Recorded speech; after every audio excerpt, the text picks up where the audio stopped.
श्री गणेशाय नमः। वक्रतुंड महाकाय सूर्यकोटि समप्रभ निर्विघ्नं कुरु मे देवं सर्वकार्येषु सर्वदा। अब हम गणेश जी का नाम लेकर शिव पुराण प्रारंभ करते हैं। ओम नमः शिवाय, ओम नमः शिवाय, ओम नमः शिवाय। भोले बाबा को, शंकर भगवान को कोटि कोटि प्रणाम। शिव पुराण में श्री रुद्र संहिता के तृतीय खंड में छठा अध्याय प्रारंभ करते हैं। पार्वती जन्म। ब्रह्मा जी कहते हैं, हे नारद, तत्पश्चात हिमालय और मैना देवी भगवती और शिवजी के चिंतन में लीन रहने लगे। उसके बाद जगत की माता जगदम्बिका अपना कथन सत्य करने के लिए अपने पूर्ण अंशों द्वारा पर्वतराज हिमालय के हृदय में आकर विराजमान हुई। उस समय उनके शरीर में अद्भुत एवं सुंदर प्रभा उतर आई। वे तेज से प्रकाशित हो गए और आनंद मग्न हो देवी का ध्यान करने लगे। तब उत्तम समय में गिरिराज हिमालय ने अपनी प्रिया मैना के गर्भ में उस अंश को स्थापित कर दिया। मैना ने हिमालय के हृदय में विराजमान देवी के अंश से गर्भ धारण किया।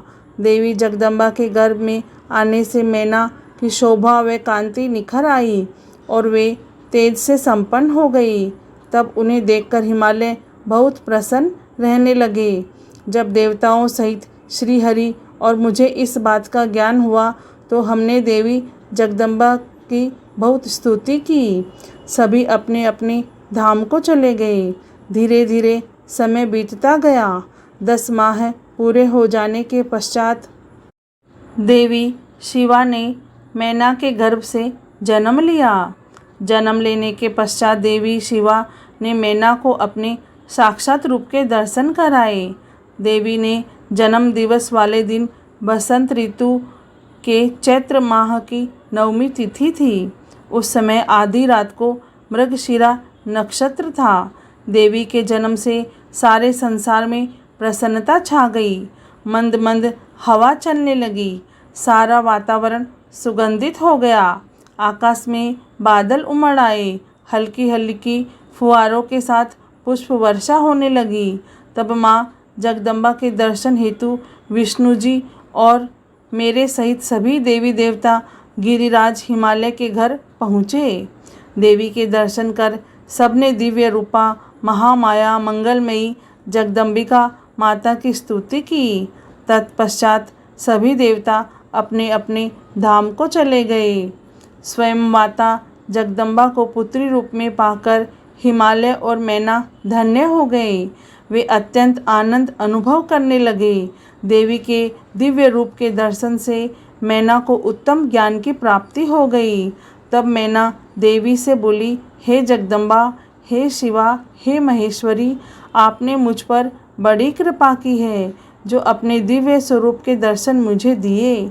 हे माता, आप तो परम शक्ति है। आप तीनों लोकों की जननी है और देवताओं द्वारा आराध्य है। हे देवी, आप मेरी पुत्री रूप में आकर शिशु रूप धारण कर लीजिए। मैना की बात सुनकर देवी मुस्कुराते हुए बोली, मैना, तुमने मेरी बड़ी सेवा की है।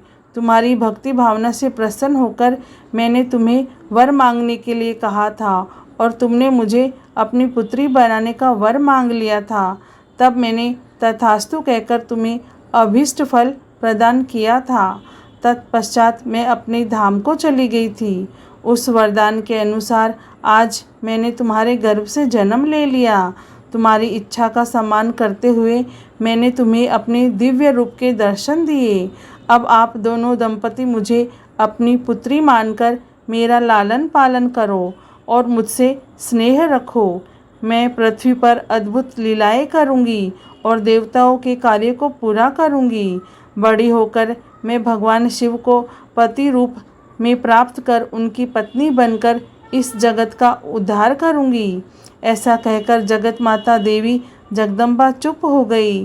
तब देखते ही देखते देवी भगवती नन्हे शिशु के रूप में परिवर्तित हो गई। शिव पुराण में श्री रुद्र संहिता के तृतीय खंड में छठा अध्याय पूर्ण हुआ। ओम नमः शिवाय, ओम नमः शिवाय, ओम नमः शिवाय। हे माता पार्वती, हे भगवान शिव शंभु, आपको कोटि कोटि प्रणाम और कोटि कोटि धन्यवाद। जय भोलेनाथ।